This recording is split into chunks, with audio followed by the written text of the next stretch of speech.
All right, hello everybody. I see we've got a few people here from YouTube already. Same people as normal. Thank you all for joining. Guerma, Rhea, Jane.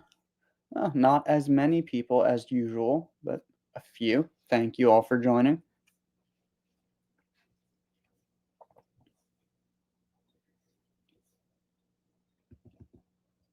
Although this is telling me that right now only one person is watching. And I know that that is not true.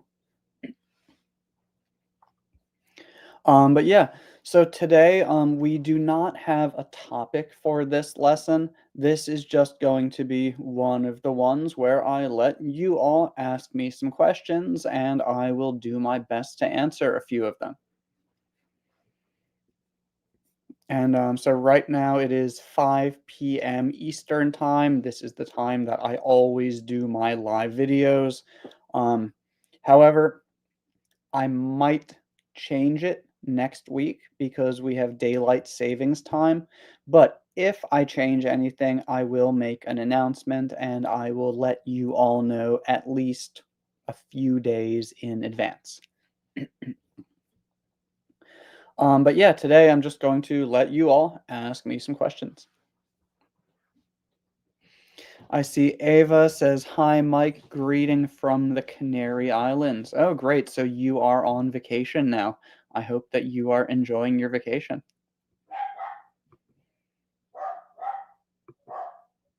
Renata, hello. Thank you for being a member. Thank you very much. And thank you for joining.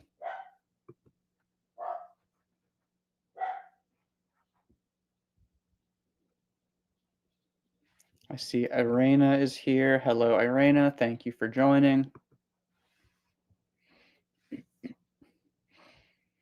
Yasser Arafat, I see you. Thank you. You don't have to comment many times. Just one time is okay. I will usually see your comments. However, I'm not going to reply to every comment.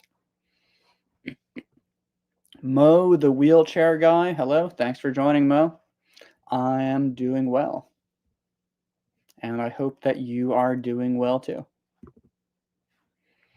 Now, what's the difference between upcoming and incoming? So this is the first question that we have.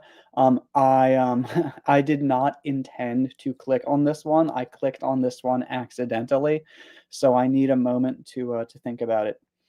What's the difference between upcoming and incoming? So I think that this is the only difference, is that upcoming is used to talk about time. So the upcoming lesson is the lesson that is going to happen soon, or the next lesson. The upcoming election means the election that is going to be here soon. Incoming is usually about physical movement towards something. Um, for example, and I don't, I can't think of many situations where we use this. Um, I feel like it's most often used for like military stuff. Like there are incoming planes, means that the planes are coming in this direction or something like that. But yeah, that's the main difference, is that upcoming is used to talk about time, whereas incoming is used to talk about movement or space. Give me one moment, please.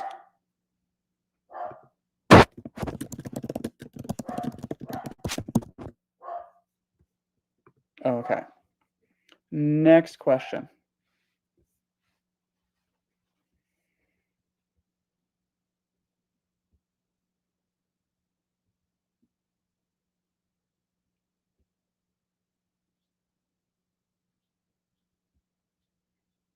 And I'm looking for some that I haven't answered many times before, because a lot of these questions are things that I have talked about many times in the past. Um, First question, or second question, do you suggest a book for me to read? Mo, I don't. I don't have any suggestions for what books to read. Any book that is appropriate for your level. Open the book. Go to the bookstore. Um, I know that you live in the U.S. and we have bookstores in the U.S. So go to a bookstore. Go to the section of the bookstore that interests you the most and grab a few books, and then open them and see, oh, this looks too difficult. Okay, I don't want that one. This one's a little bit difficult. It looks like there's a couple new words on each page that I don't understand. That's good. That's how you learn. So maybe you want that book. Yeah, just go to the bookstore and see which books interest you and which books are appropriate for your level. And remember, you don't want, it depends what your goal is, but in general, you don't want to read a book where you understand everything, because if you understand everything, you aren't learning anything. So you want to find books where there are words that you don't understand. Um, how many words per page? That's up to you. That depends on how you want to read the book. Because if you really want to learn a lot while you're reading, maybe one page will take you 5 minutes because you need to look up a lot of new words. But maybe you just want to enjoy the book a little bit more and you don't want to learn so much, or maybe you want to use it mostly to practice speaking. So it's not about learning new words, but it's about reading the sentences out loud. If those are your goals, then maybe you want to find a book where there's only one new word on each page. And in that way, each page would only take you maybe 30 seconds or 1 minute. But yeah, it depends on your goals and your interests. So I almost never recommend books. I recommend reading books, but I don't recommend any specific book titles.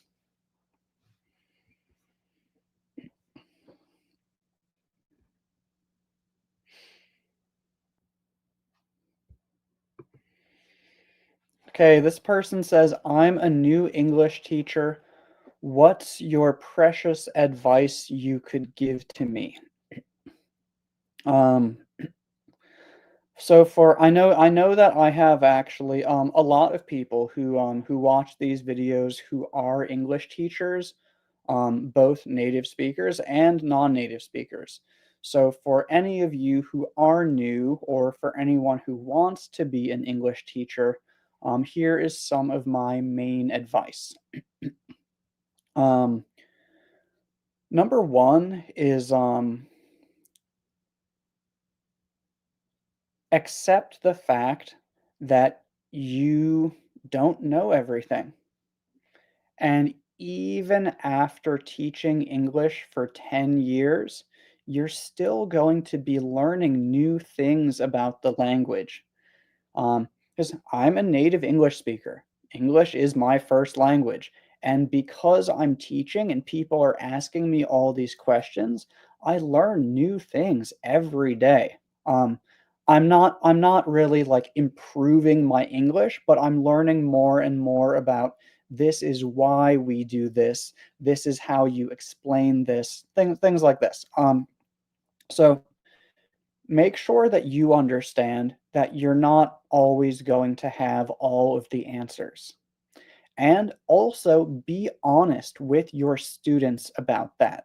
When you don't know something, that's fine. But tell your students, actually, I don't know about that. I can try to learn more about it and give you a better answer later. Being honest with your students and letting them know that it's okay to not know everything, that it's okay to make mistakes. This is one of the most important things for a teacher, both new teachers and experienced teachers. Um, my second piece of advice, and I don't know how many pieces of advice I have. I'll just give you two.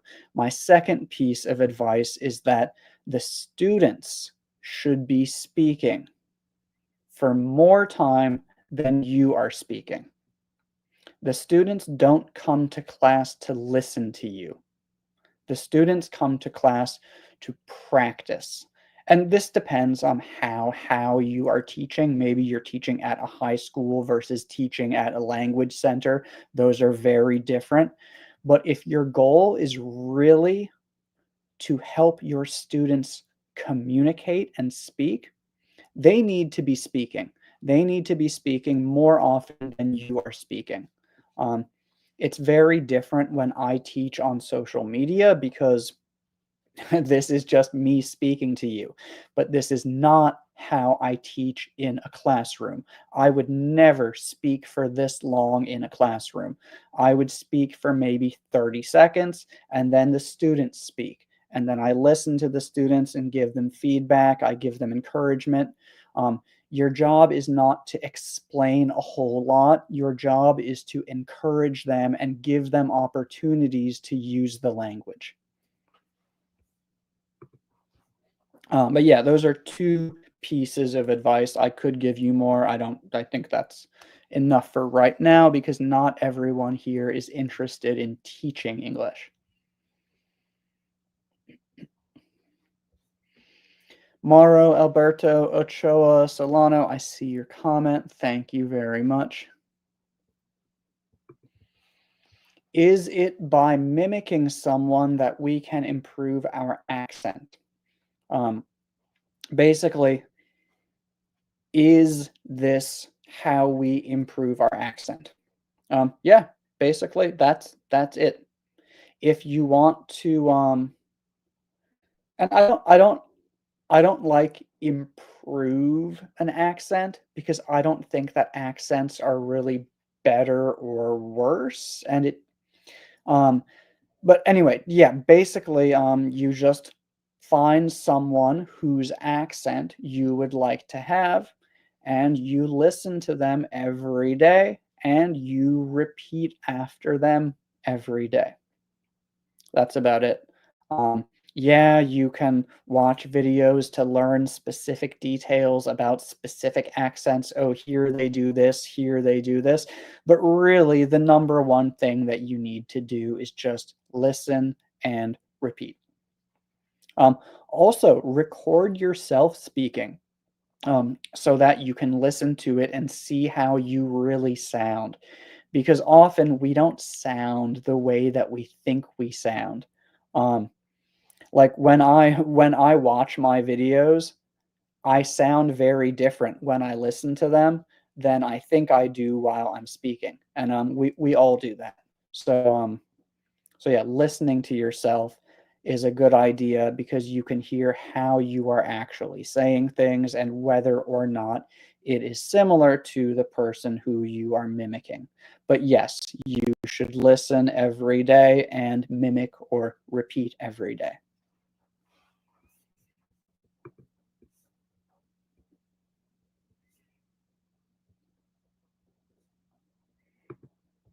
Guerma, I don't understand this question. In the air. Um, in the English is in. Okay. Okay, I do understand the question. Um, However, it's usually we would never say that about English. The only common example that I can think of is love is in the air. Love is in the air sounds like people are falling in love. But no, is in the air is not very common. Again, I would only really use that when saying love is in the air, which I would also probably never say.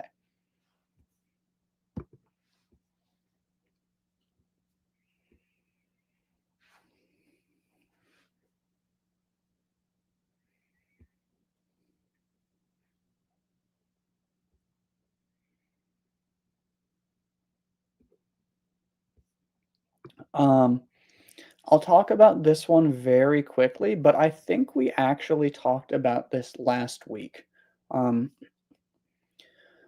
what do native speakers think when they speak to someone who has weaker English? Um, most of the time, we don't really think anything. Um, we just think, oh, okay, this person has weaker English because it's their second language. They're learning. Um, yeah, we don't really think about it very much. Um, I think it's mostly other non-native speakers who judge non-native speakers. So it's usually English learners who say negative things about other English learners. I feel like it's not usually native speakers who do that. Um, some people do, but those people are just stupid people, not nice people, and you don't need to worry about them.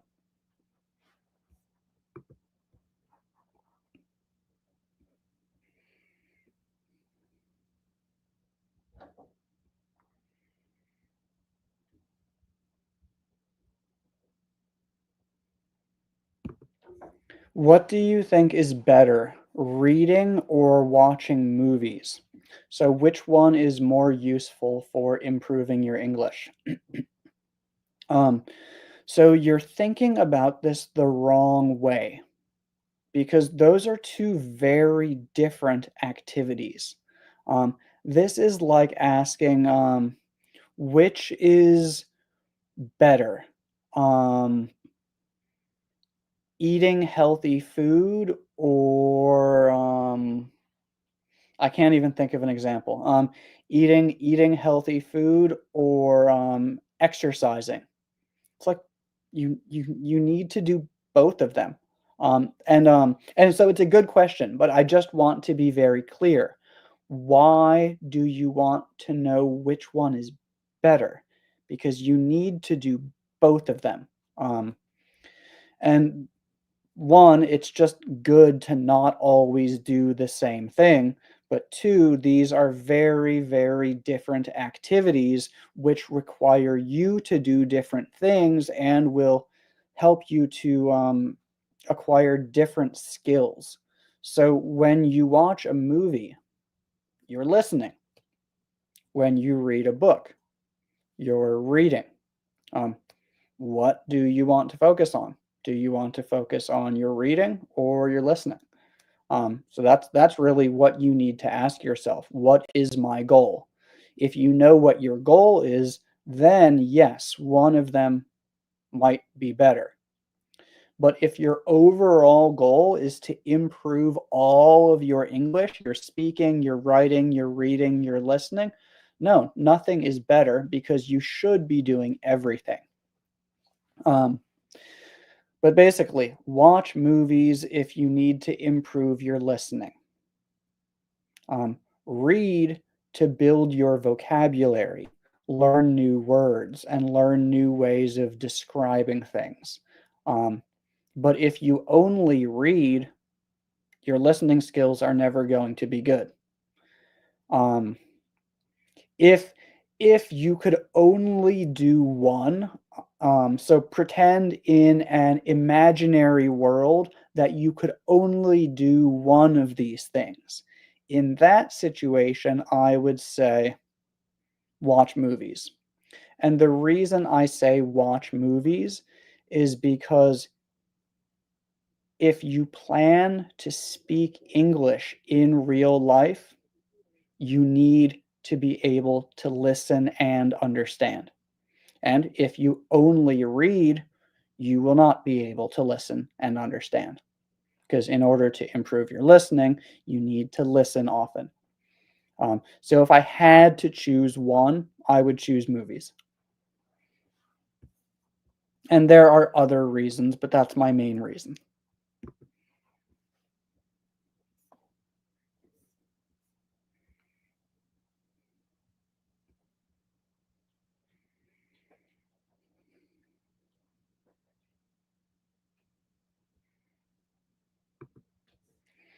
How can I better understand and use the suffixes less and full. Like when I say sadness, happiness, painful, and beautiful. Um, so my main recommendation is to don't don't think about rules. Don't think about less and full. Think about the words. So sadness. When you learn the word sadness, when you hear it for the first time, look it up in a dictionary, make sure that you understand it, then search for examples of it. Read those examples, write those examples down, practice saying them out loud, and write some new examples of your own. Um, but you don't even need to know what a suffix is. That's not important for being able to use the language. Um, the way that you learn to use a word successfully is that you hear it used many times. You read it in many sentences. You create many sentences with it, and you repeat those sentences again and again and again. Um, I hope that answers your question. I'm not 100% sure if I understood it, but I think that is what you are asking. And yeah, this is just like how I recommend should you use a gerund or an infinitive. Um, don't you don't need to use rules. You just need to listen every day and repeat the things that you hear.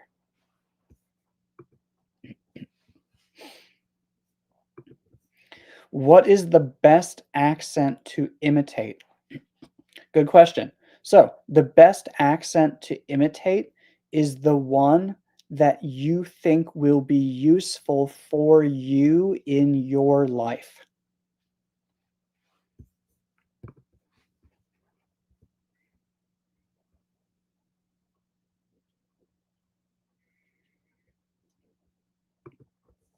I want more videos about how to balance accuracy and fluency while speaking.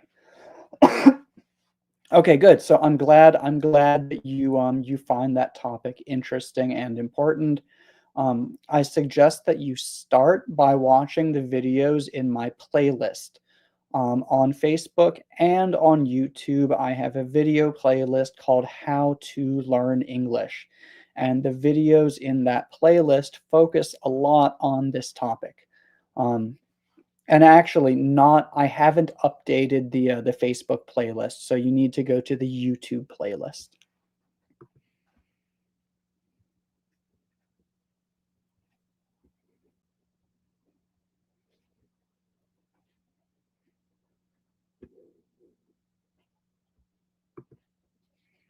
D Basic, thank you for being a member. Thank you for joining. Thank you for commenting.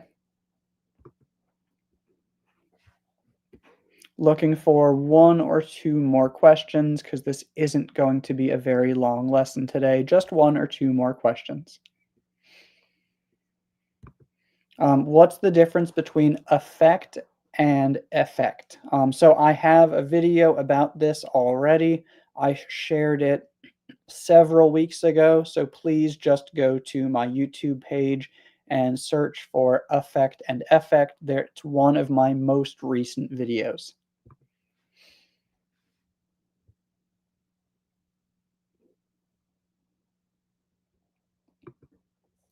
Renata, I'm clicking on your question because you are a member and I want you to know that I have seen your question. Um, but off the top of my head right now, just thinking, um, honestly, I don't have the best answer. Um, one thing I can say is that think of can be more about ideas and trying to find a new idea. Okay, we thought of many ideas today. That's one difference, but I think there are other differences as well. And I don't know what they are 100% without double checking, so I will try to answer that more in a future video. Thank you again for being a member.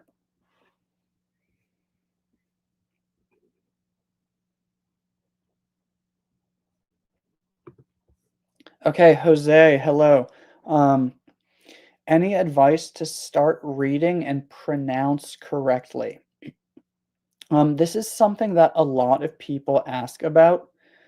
When you see a new word and you aren't sure how to pronounce it, just go into Google or whatever you use, maybe an online dictionary, Merriam-Webster, Oxford, Cambridge, up to you. Type in the word, and there's a little button that you can click, and it will show you how to pronounce the word. So every online dictionary will speak the word for you, and you can listen to it. Um, you don't want to think about rules too much while trying to pronounce words. It's really just a lot easier to just listen. When you find a new word, look it up and listen to it. Um, there's no point trying to guess and trying to use rules because often English doesn't really follow the rules.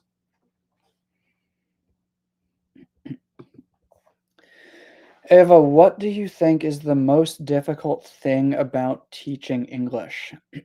um, and so I chose this one because Ava is both a supporter slash subscriber on Facebook and also a member on YouTube. So she really helps to support my channel, which I really appreciate. Um, I probably wouldn't have chosen this question. I just chose it because it is Ava. Um, 'Cause I need a moment to think about it. Um, what is the most difficult thing about teaching English? I think the most difficult thing about teaching, and I think it also probably depends. It really depends on your personality, your level of experience as well, because the problems that a new teacher has are going to be very different from the problems that an experienced teacher has, but not always. I think I'll say this. I think one of the most difficult things is time management. But again, this is not going to be the same for everyone. Um, for me, it's easy for me to be patient. I think I'm very patient in the classroom. I think I'm pretty good at explaining things, and I have a lot of knowledge, but time management. So if you have a 50-minute class, making sure that you end the class right on time while also making sure that everyone got all of the information that they needed and completed all of the speaking activities on time. Um, Not a very interesting answer, but yeah, time management can be difficult.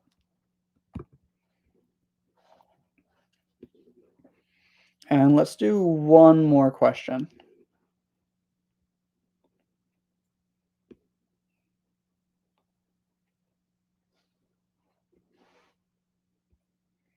Okay, just an easy question.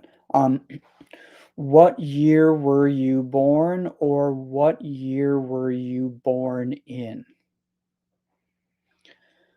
Um, I don't have a rule here, but I can tell you that I would always say the first one.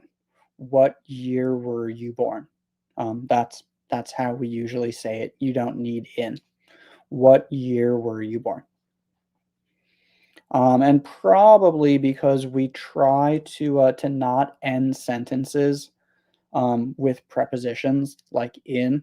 Um, That's probably part of why. But yeah, I can tell you that the one that we use usually is the first one. What year were you born?